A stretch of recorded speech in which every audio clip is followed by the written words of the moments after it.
Hey, what's up guys? So this is the almost first lecture of Bootstrap, and in this video I will show you how you can install Bootstrap on your project. So here you can see that I have created a folder named Cubics on my desktop.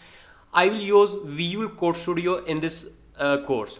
You can use brackets, code editor and Sublime code editor, but I will use Visual Code Studio.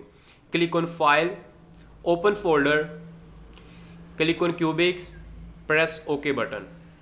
You can see that my Cubics folder on the desktop has been opened in my code editor. Click on this button to create new file. I'm going to name this index.html. Press enter. So you can see that a file has been created in my folder. Now open this file by double clicking on it.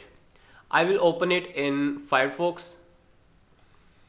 So you can use Chrome or Internet Explorer, but I recommend you to use Firefox to learn this course. You can see that my file has been opened in my browser, index.html. Now you have to open Google, search get Bootstrap, click on the first link, click on get started, and from here you have to copy this starter template.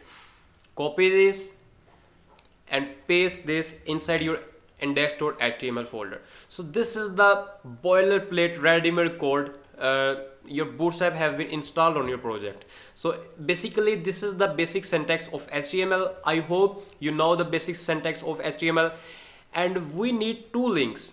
First of all, bootstrap.css CDN, and second we need Popper and Bootstrap.js plugin. So I'm going to remove this comment, and also we don't need this one. So guys, in this way your Bootstrap have been installed on your project. Let me refresh the page. So you can see that this is hello world, and this styling is of Bootstrap styling. So guys, I hope that you must like this video, and if you have any question related to this tutorial, you can ask me in the comment section. So I will meet you in the next video of Bootstrap. Thanks for watching.